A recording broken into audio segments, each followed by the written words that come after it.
4 straight drives, Toledo has put it on the turf. They just turned it over on downs. Ohio taking over this game in the second half with what they do best, and that's running the football. And they've got it here to start this drive with under 6 minutes to go at the 25-yard line of Toledo. They're going to feed it to Trey Tyus again. Yeah, Toledo's been its own worst enemy here in the second half, some unforced errors, and it's allowed Ohio to just kind of steadily take control of this game. Yeah, that's probably a good way to put it right there. I mean, just kind of steadily, they gained a little momentum, started playing a little bit more. The quarterback making more plays, and they were allowed to take their time to do that with penalties and turnovers. Now they got to take care of the football here right now. Parker Navarro, 11 for 19 passing. He has been good with his feet. Closing in on 100 yards rushing, and he gets down to the 11-yard line. Another first down for the Ohio quarterback. That's a gain of 14 for Navarro. He needs to hold that ball a little bit higher and tighter right now, Parker. That's what I'd be telling Parker. See how that ball is low and loose right there? It's low and loose. See where it is right there? That thing's going to come out. High and tight right now. The ball is the game right now. The ball. Take care of the football. You win the game. Navarro at exactly 100 yards rushing. Couple of touchdowns on the ground. 129 through the air. Taking that play clock inside of 5. And they feed it to Tyus. And it's back to the line of scrimmage. That's it. Andre Reagan wraps him up. And Toledo's got all of its timeouts left, but you just feel like this game is all over but the shot. Yeah, I think Ohio's captured this one. Take care of the football. Go ahead. Take 3 points. That's what it comes down to on 4th down, but let's see. 3 straight runs for the Bobcats. Would expect likely the same here. They're play conservative. They've got the wind at their back. Just ahead of the play clock expiring, we're going to get a timeout called by Tim Albin. Prior to the snap, manage the clock here. Charge timeout, Ohio. Their first of the half. It'll be a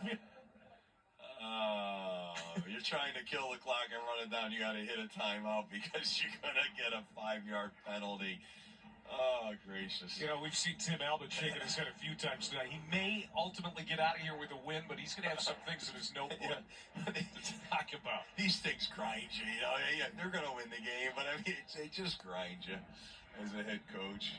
He's in the huddle saying, come on, fellas. Wow, what an SEC on ABC college football. We got 3 SEC on ABC games. One is going to be Florida versus Ole Miss, and Texas versus Kentucky, and Oklahoma will take on Alabama. And in the nightcap, number 7 Alabama at Oklahoma. What a lineup on ABC and ESPN+.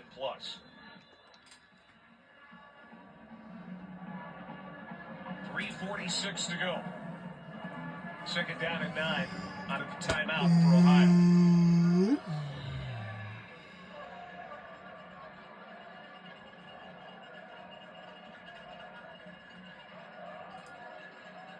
Tyus, and he's going to be dropped for a loss. Once again, sometimes Tyus likes to bounce that thing outside too quick. Just keep it vertical, keep it inside right now. This play by Nasir Bowers, who had the pick 6 last week against Central Michigan, and now we get a timeout for Toledo. 3 minutes, 41 seconds. 3:41, please. Put a few seconds back on the clock. Thank you. And a big third.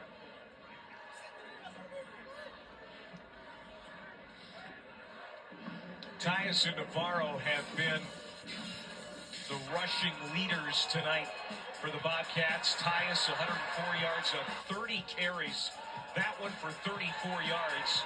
And then Navarro, his rushing, especially around the goal line, has been critical. He had 4 touchdowns last week. It's been the story again tonight, with 2 times ending up in the end zone for the QB. Yeah, I mean, the run game, both with the tailback and quarterback. I mean, they've been able to make plays here tonight. This is a critical 3rd down, critical in relative terms. You know what I'm talking about. This game is sort of at the end and over, but you want to take care of the football here. You don't do anything crazy here. You can always just go kick a field goal on fourth down. Navarro's going to keep it.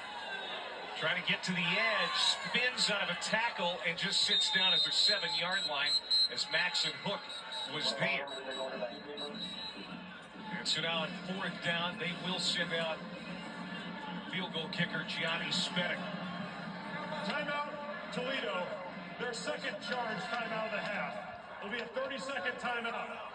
Game clock operator. So the Rockets have one please reset timeout the game remaining. clock to 3 minutes, 33 seconds. 3:33, please. Thank you.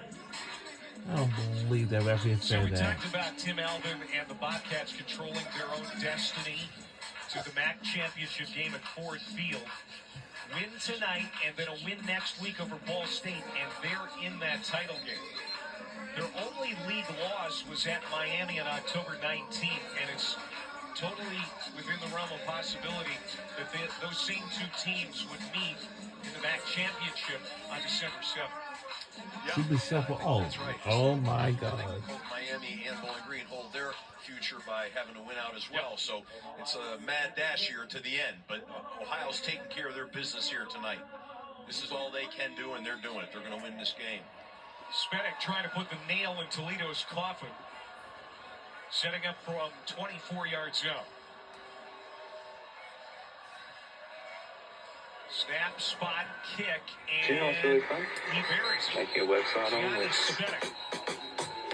There's 11 Hey, we're how ridiculous. 14 Straight talk. attempts this year. Now, there is a marker.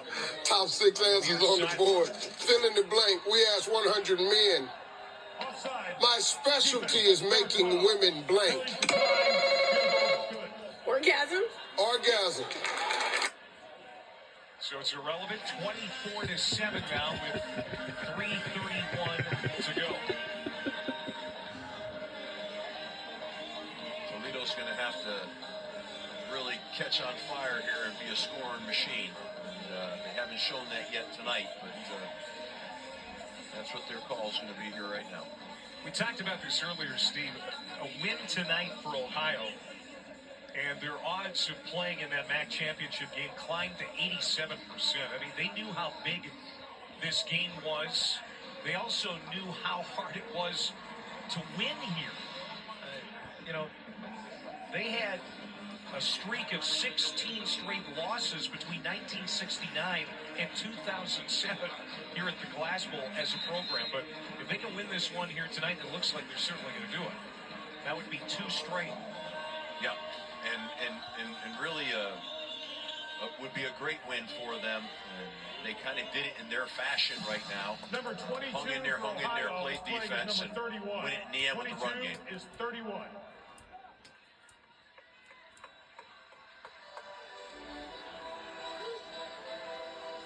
Ohio's going to host Ball State next week. It's a Friday game, the 29th. New kick. Playing against a team whose head coach was let go. Yep. And that's never easy for a program. So. And this one's going to go in the end zone. And Toledo will have it at the 25-yard line. Speaking of MAC coaches, it was announced earlier tonight that Central Michigan head coach Jim McElwain has stepped aside. He is retiring. And so some big Number news 31 for here Ohio. at the end of the season when it comes to the coaching ranks in the MAC. There always is, unfortunately. In Jim's case, sounds as though he's retiring. For Mike New, that's not the case, and these can be really sad times, but in college football, tis the time of year. Richter came in on the last series for Toledo, and he is complete to Jawan Newton, a gain of 8 yards. You talked about the passing ability of Richter, and you wonder if, Jason Candle may be thinking after this game, maybe I should have made that quarterback change a little earlier in the half. Could be. Maybe this is where they go moving forward. Taking a shot for Newton, and that's going to be incomplete. Roman Perotti, good coverage. And it's also something to think about, too. Maybe Tucker Gleason was nicked up. This was the strip sack on the last series that Gleason was in, and he did kind of limp off the field. Yeah, well, he came down hard on his knee on that play. And, yeah, you can see it right there. So that's what I said earlier. You just never know, not in the huddle. But he certainly looks like he has a pre-existing little bit. Yeah, he's banged up. Might be a little ankle or a little knee or something in there. He's a competitor.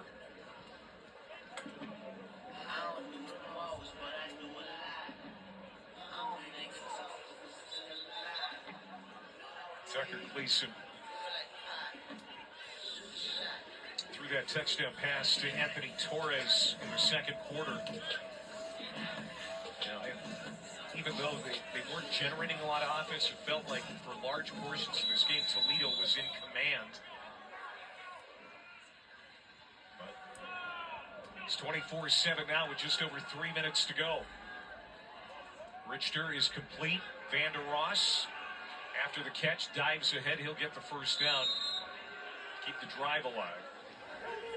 Yeah, I felt like in the very beginning of the game, Toledo came out in tempo, and they just looked like, wow, they looked explosive the way they were firing the ball out there, and the quarterback runs, and then they went dormant.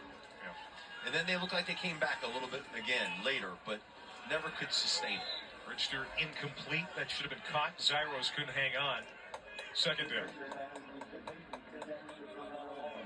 They needed to get their playmakers involved early and often tonight. Jacquez Stewart, one of their exciting backs. Yeah. Really a non-factor tonight, just a couple of carries. Jerwan Newton ended up with 4 catches to this point, as that is caught by Jacquez Stewart. And Vander Ross also 4 catches tonight, but for the most part, Ohio's defense keeping Newton, Vander Ross, Stewart, those guys in check. Well, they came into this game with that mindset, and they did a great job with it. So. Just 2 minutes to go. Richter getting some pressure. That ball is swatted, and they're going to say it's a live ball. Brad Weaver knocked it loose, recovered by Perotti. Now, Toledo says that was an incompletion as Richter's arm was going forward. We'll probably look at this again, but right now it's a turnover as Ohio has it. I think Richter's got to do a little better job of having a clock in his head. He kind of stepped up, and patted the ball. The thing's got to be out, or he's got to be out, one or the other. So let's see if they felt like it was an issue. Going on the field was a fumble recovered by the defense. After the recovery, personal foul, face mask, number 79 of Toledo. That 15-yard penalty will be added to the spot of the recovery. First down. So it is a turnover, and it's the 3rd turnover for Toledo tonight. Here's another look. Oh, yeah, no doubt. And they compound insult to injury with a penalty. Weaver knocked it loose. Perotti, that's his 2nd fumble recovery tonight. And now Ohio can salt this game away. A real tip of the hat to John Hauser's defense. Ohio has come up with some big plays, especially here in the second half. There was a slow process both sides of the ball, but as the game went on, they sort of in slow fashion kind of got better and better and better. Defense for Ohio really played pretty consistently the whole game. 5 straight drives now where Toledo has put it on the ground. And that is their 3rd turnover. Tyus will get another carry. When he earned his lunch here tonight, I tell you, he carried it a ton, 31 times. He'll pick up 4 yards, 108 yards as we come to the 2-minute timeout. 24-7 Ohio here in Glass City. We'll be right back. 100 football.